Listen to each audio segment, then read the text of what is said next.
धर्मनगरी भीलवाड़ा में विगत 21 सितंबर से श्री राम कथा की गूंज चारों ओर है। पूरे शहर का माहौल राममय है। श्री संकट मोचन हनुमान मंदिर ट्रस्ट के महंत बाबूगिरी महाराज एवं श्री राम कथा सेवा समिति के तत्वावधान में नगर निगम के चित्रकूट धाम में श्री राम कथा महोत्सव का आयोजन किया जा रहा है।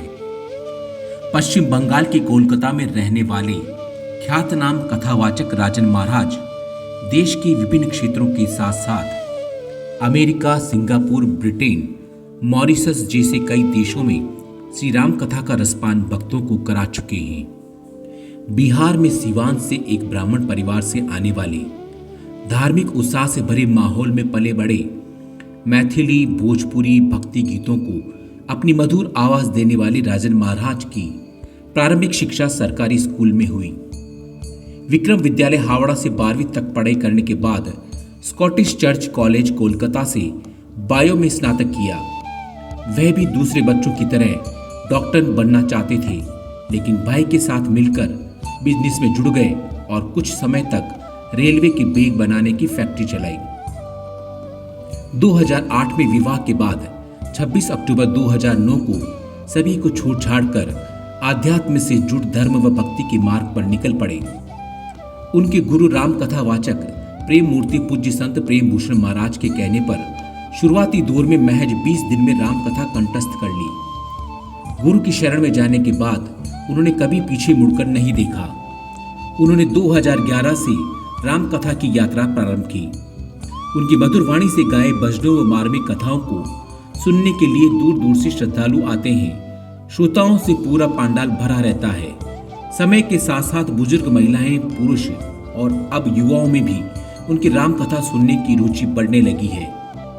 ब्रिटिश संसद में भी राजन महाराज को सम्मानित किया जा चुका है। कितनी ही बार श्री राम कथा में वृतांत सुनाते सुनाते उनकी आंखों में आंसू आ जाते हैं। ऐसे ख्यातनाम कथावाचक से हमारे ब्यूरो चीफ लोकेश तिवारी ने भी विशेष बातचीत की और क्या कुछ कहा राजन महाराज ने, आइए देखते हैं।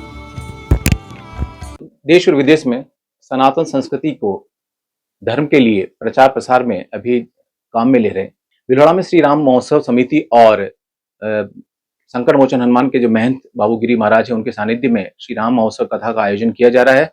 जो महंत मुख्य कथावाचक हैं, राष्ट्रीय कथावाचक हैं, आइए हमसे बात करते हैं। गुरुदेव के रामचरितमानस को लेकर के आप कथा कर रहे हैं, क्या इसका क्या महत्व है रामचरितमानस का आम जीवन में? जय श्री राम। पहले आपको मेरा एक वाक्य मैं कहूंगा। भगवान श्री कृष्ण गीता में कहते हैं कि पुरुषों में मैं राम हूं। रघुनाथ जी को, राम जी को मर्यादा पुरुषोत्तम कहा गया। एक श्रेष्ठ मनुष्य का परिवार में, समाज में क्या स्वरूप होना चाहिए, अगर ये जानना है और सीखना है तो उसको रघुनाथ जी की कथा के आश्रम में आना पड़ेगा। राम जी की कथा, रामचरितमानस की कथा मनुष्य को समाज में, परिवार में जीने का ढंग प्रदान करती है, और जिसको जीने का ढंग आ गया, धर्म सम्मत जीवन, उसका जीवन फिर किसी भी स्थिति में आनंद से परिपूर्ण रहता है। ये मानस की महिमा है।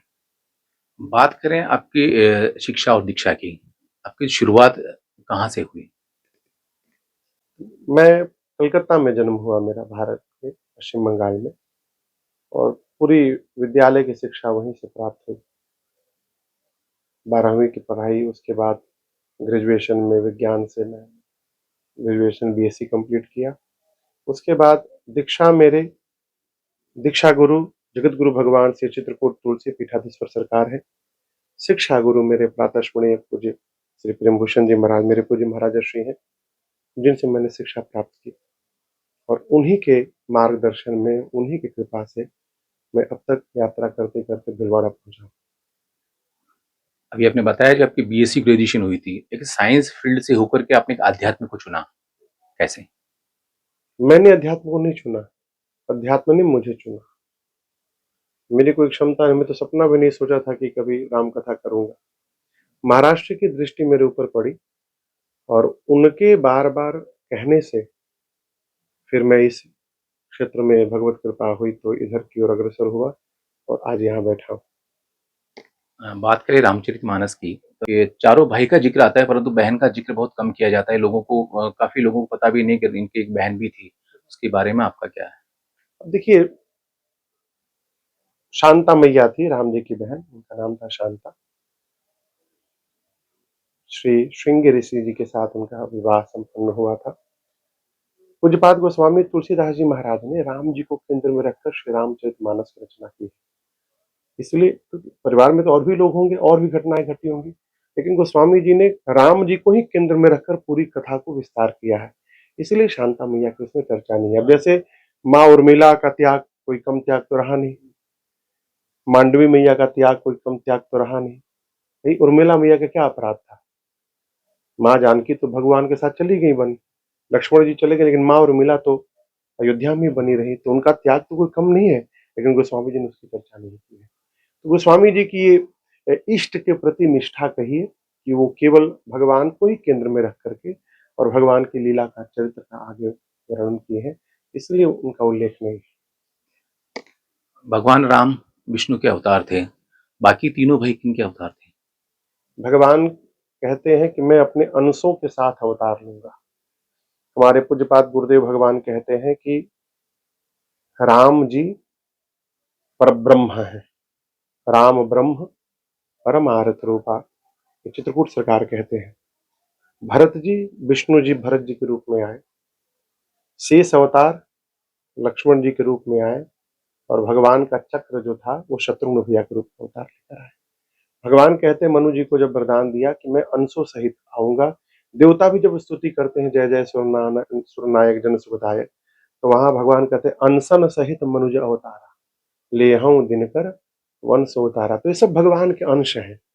देखिए, जैसे मैं यहाँ कथा गाने आया हूँ, तो जैसे अब बाबू गिरी जी महाराज कहें कि महाराज जी आप केवल आ जाइए, यहाँ तबला बजाने वाले भी हैं, यहाँ हारमोनिया बजाने वाले भी हैं, मजीरा बजाने वाले भी हैं तो, लेकिन मैं यदि कथा करूंगा तो वो मेरे मन से नहीं बजा पाएंगे। तो भगवान अकेले नहीं आए, अपने अंशों के साथ लेकर आए। क्यों? कि भगवान जैसा चाहेंगे वैसी वो लीला में सहयोग करेंगे। अब जैसे राम जी बन गए, अब भरत जी राजा बन जाते तो राम कथा हो पाती? राम कथा तो वहीं रुक जाती। भरत जी को कहा भी गया था, चक्रवर्ती जी ने भी कहा था, वरदान भी दिया था, राम जी ने भी कहा था, अगर भरत भैया गद्दी पर बैठ जाते तो पूरी राम की कथा धीरे धीरे रह जाती। इसलिए राम जी अपने भरत जी को साथ में लेकर आए कि जैसा हम चाहेंगे वैसा ये व्यवहार करेंगे। ऐसा भगवान की लीला है। अमूमन ही देखा जाता है अगरबत्ती के लिए कुछ कथावाचक मना करते हैं, ये बांस से बनी होती है। आपका इसके बारे में क्या तरस? सत्य है, अगरबत्ती में बांस होता है। हमारी सनातन संस्कृति में बांस को नहीं जलाते, इसलिए महापुरुष मना कर। देखिए, कोई भी महापुरुष अगर कुछ मना कर रहे हैं, यदि आपकी संतों में श्रद्धा है तो उसको स्वीकार कीजिए, वहां तर्क नहीं करना चाहिए। हाँ, अगरबत्ती से विरोध नहीं है, बांस से विरोध है। आज बाजार में ऐसे कई अगरबत्ती आ गए हैं जिसमें बांस का प्रयोग नहीं होता है, तो आप इसको जलाइए, कोई आपत्ति नहीं। गुरुदेव, अंतिम ओर चलते हैं अपन कि जिस तरह से देखा जाए अभी युवाओं में जो मोबाइल का क्रेज बढ़ा है, इसकी जो दुष्प्रभाव है, अ, आप देख रहे हैं पीढ़ी दिन भर आजकल, युवा तो क्या, नन्हे से बच्चे भी आजकल दिन भर मोबाइल में लगे रहते हैं। तो कैसा क्या दिखते हैं आपको इसके? नहीं, इसका देखिए, मोबाइल से तो मोबाइल को बुरा नहीं बोल सकते। हम खुद मोबाइल रखें तो हम कैसे बोलेंगे मोबाइल बुरा है? ये जो आपने प्रश्न किया, इसके जिम्मेदार बच्चे नहीं है, माता पिता है। मैं आपको एक घटना सुनाऊंगा तो आपको आश्चर्य होगा। मैं अमेरिका जाता हूँ कथा गाने, वहां एक परिवार है गुजराती, उनके घर के दो छोटे छोटे बच्चे हैं, अवस्था होगी लगभग मान के चलिए 7-8 वर्ष की। आप सोच नहीं सकते दोनों बच्चों को, लगभग लगभग आधा सुंदरकांड याद हो गया है, पूरा श्री हनुमान चालीसा, सारे श्लोक भगवान के सब याद है। 7-8 साल के बच्चे अमेरिका में रहते, वहां के बॉर्न बच्चे हैं, गुजराती परिवार के। बात होने लगी तो बोले महाराज जी, जब से इनका जन्म हुआ है हमने आज तक घर में कभी टीवी नहीं चलाया, घर में कभी मोबाइल में कुछ पिक्चर नहीं देखा, ना कोई सीरियल देखा, केवल भगवान की कथा होती है, भजन होती है, श्लोक होते हैं, सुंदरकांड का पाठ चलता है। तो अब माता पिता अपने को फ्री करने के लिए छोटे बच्चों को मोबाइल पकड़ा दिए, बच्चे अपने मोबाइल में बिजी, माता पिता अपने आनंद में बिजी। तो ये बच्चों का अपराध नहीं है, इसके जड़ में माता पिता हैं। माता पिता यदि व्यवस्थित हो जाएं तो बच्चों को लत नहीं लग सकती। देश में जो भी सबसे सबसे ज्वलंत मुद्दा है तिरुपति बालाजी मंदिर में जो प्रसाद वितरण का, जो उसमें कहा जा रहा है कि कहीं न कहीं उसमें अंश मिलाए गए हैं, दूसरे तत्व मिलाए गए हैं। उसके बारे में आपका क्या कहना है? क्योंकि हिंदू धर्म समाज सनातन संस्कृति बोर्ड की माँग के लिए जिद कर रहा है। आपका क्या कहना है? नहीं, देखिए, जो घटना घटी है तो बहुत ही निंदनीय घटना है। मतलब किसी भी प्रकार से उसकी निंदा की जाए तो कम है। ये हमारी भावनाओं के साथ, हमारी आस्था के साथ, हमारी श्रद्धा के साथ खिलवाड़ है।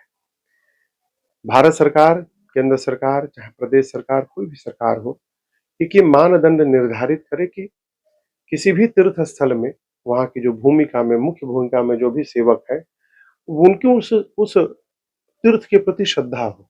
दूसरी बात, जो गैर सनातनी हो उनको तो प्रवेश ही नहीं कराना चाहिए किसी भी व्यवस्था में, क्योंकि उनकी श्रद्धा नहीं है।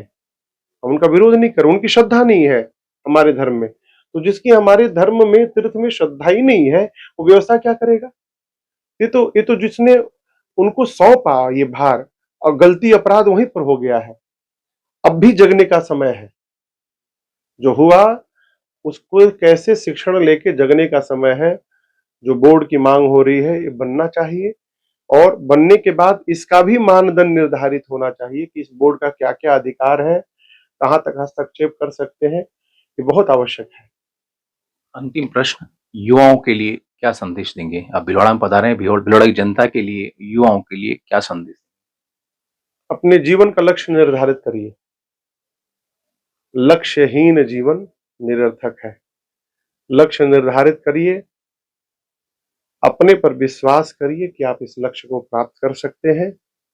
ये विश्वास करिए कि भगवान सदैव आपके साथ हैं और आप इस लक्ष्य को प्राप्त कर सकते हैं। देखिए, जो देश, जो राष्ट्र अपनी संस्कृति को नहीं बचा सकता, उस राष्ट्र को समाप्त होने में समय नहीं लगेगा। तो ये थे हमारे साथ राजन महाराज, जिनका कहना है कि देश की संस्कृति को बचाने के लिए हम सबको तैयार रहना है और हमें पूरा सहयोग करना पड़ेगा इसके लिए, और संस्कृति के प्रचार के लिए ही आप निकले हैं।